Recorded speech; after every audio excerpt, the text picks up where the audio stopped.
परमपिता परमात्मा के सभी अंशों को हृदय से मेरा सादर नमस्कार। बंधुओं, आज की इस वीडियो में हम बात करेंगे कि जब पेट की जठरा अग्नि मंद हो जाती है तो हम लोगों के शरीर में और पेट में कौन कौन से समस्याएं, कौन कौन से लक्षण प्रकट होते हैं। हमारे बहुत से भाई बंधु कमेंट करते हैं कि भैया हमारी पेट की जठरा अग्नि मंद है या नहीं, हमें कैसे पता चले। बहुत से भाई लिखते हैं कि भैया एक वीडियो बनाइए कि हम कैसे पहचानें कि हमारे पेट की जठरा अग्नि मंद है या नहीं है, और जठरा अग्नि क्या है हम ये भी बताएं। तो इस तरह के बहुत सारे कमेंट्स आते रहते हैं। तो मेरे भाइयों, मेरे बंधुओं, आप लोग चिंता ना करें, आज की इस वीडियो में आप सभी के प्रश्नों का उत्तर मिल जाएगा। तो अब शुरू करते हैं हम लोग वीडियो को और देखते हैं कि जब जठरा अग्नि मंद हो जाती है तो हम लोग के पेट में तथा शरीर में कौन कौन से समस्याएं, कौन कौन से लक्षण प्रकट होते हैं। तो बंधुओं, जब भी पेट की जठरा अग्नि मंद होती है ना, तो सर्वप्रथम पेट से संबंधित अनेकों प्रकार की समस्याएं शुरू हो जाते हैं। जी हाँ बंधुओं, जब भी पेट की जठरा अग्नि मंद होती है ना, तो सर्वप्रथम पेट से संबंधित जो है कि समस्याएं शुरू होते हैं। फिर बाद में आगे चल के पूरे शरीर में जो है कि लक्षण दिखाई पड़ने लगते हैं, पूरे शरीर में जो है कि समस्याएं प्रकट होने लग जाते हैं। जैसे कि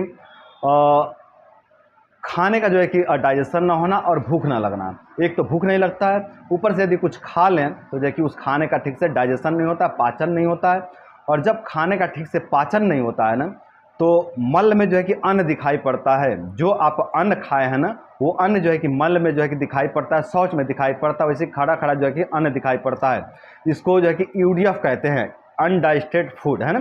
तो जो है कि यूडीएफ जो है कि लैट्रिन में दिखाई पड़ता है।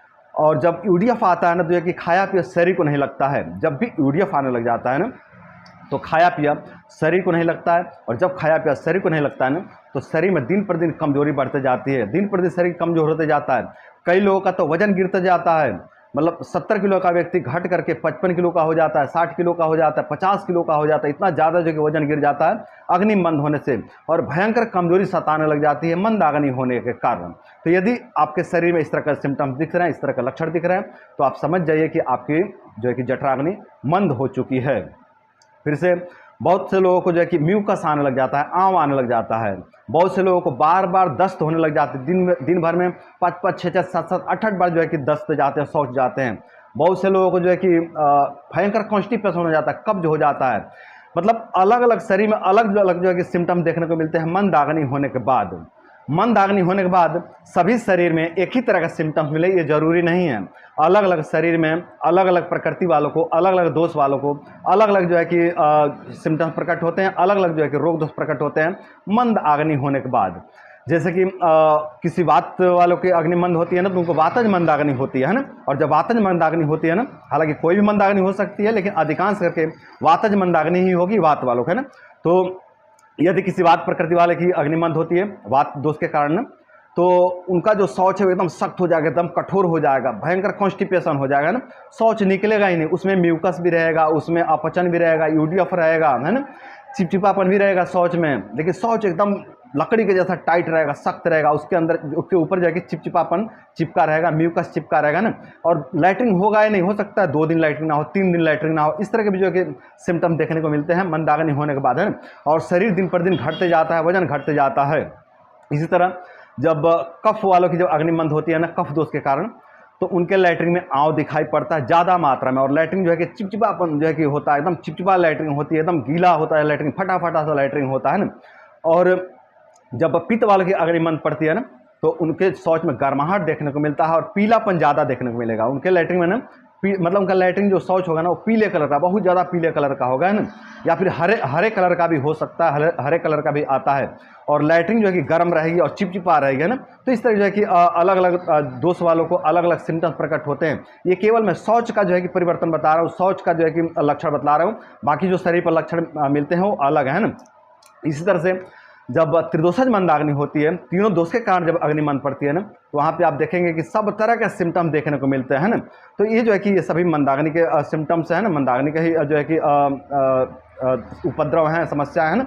और इसी तरह से पेट में बहुत ज़्यादा ब्लोटिंग होना, बहुत ज़्यादा भारीपन होना, पेट भरा भरा सा रहना, ये भी मंदाग्नि का सिम्टम्स है। यदि आपके साथ इस तरह की समस्या हो रही है, कि आपका पेट हमेशा भरा भरा सा रहता है, हमेशा फूला फूला सा रहता है, हमेशा कुछ खाने का इच्छा नहीं करता, या फिर जी मितलाते रहता है पेट गैस के कारण, है ना, तो समझ जाइए कि आपके पेट की जठराग्नि मंद हो चुकी है ना। आपके सीने में बहुत ज़्यादा भारीपन बना रहता है, एकदम सीना जकड़ कर रखता है, एकदम भारी बना रहता है ना। और जब आप एक्सरे करवाते हैं तो कुछ नहीं निकलता है, डॉक्टर कहते हैं कि एकदम आपका रिपोर्ट नॉर्मल है, कुछ नहीं है, तो आप समझ जाइए कि आपकी जठराग्नि मंद पड़ चुकी है। और ये जो चेस्ट भारी हुआ है ना, ये गैस के कारण भारी हुआ है। आपके पेट में जो गैस बन रहा है वो ओवर बन रहा है, और वो गैस आपके छाती में चढ़ रहा है। तो ये भी जो है कि मंदाग्नि का ही जो है कि समस्या है, मंदाग्नि का ही लक्षण है।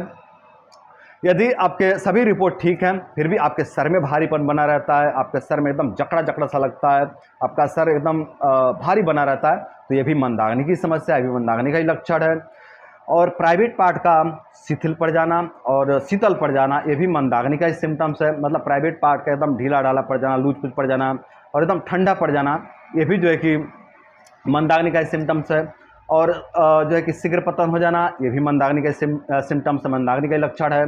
और जो है कि इरेक्शन का ना आना या फिर संबंध बनाते समय इरेक्शन खत्म हो जाना, इसको आयुर्वेद में ध्वज भंग रोग कहा गया है। तो ये भी जो है कि मंदाग्नि का ही सिम्टम्स है। मतलब ऐसा समझ लीजिए ना कि प्राइवेट पार्ट का कोई रोग होता नहीं है, प्राइवेट पार्ट का ऐसा कुछ भी रोग नहीं होता जैसे समाज में चर्चा करी जाती है, या फिर जैसा बहुत से वैद्यजन चर्चा करते हैं, ऐसा कुछ समस्या नहीं होता प्राइवेट पार्ट में। दरअसल प्राइवेट पार्ट की जो समस्या होती है मंदाग्नि के कारण ही होती है। हम अपने पहले भी कई वीडियो जो है कि बता चुके हैं। यदि आपको प्राइवेट पार्ट से संबंधित समस्या है, यदि आपका प्राइवेट पार्ट कमजोर हो गया है, या फिर धातु रोग है, या फिर शीघ्र पतन है, या फिर इरेक्टाइल डिस्फंक्शन है, इस तरह की समस्याएं हैं ना, तो आप जो है कि ब्रह्मचर्य का पालन करें और अपने पेट का उपचार करवाएं अपने दोष के आधार पर। आप देखें कि आपका कौन सा दोष बिगड़ा है, वात है, पित्त है, कफ है या त्रिदोष है, कौन सा दोष है, उसके आधार पर आप चिकित्सा करवाएं अपने नज़दीकी वैद्य से, और ब्रह्मचर्य का पालन करें। आपका जो प्राइवेट पार्ट की समस्या है ये धीरे धीरे पूरी तरह से नष्ट हो जाएगी, है ना। तो ये जो प्राइवेट पार्ट की जो विकृति आ जाती है ना, ये भी मंदाग्नि का ही लक्षण है।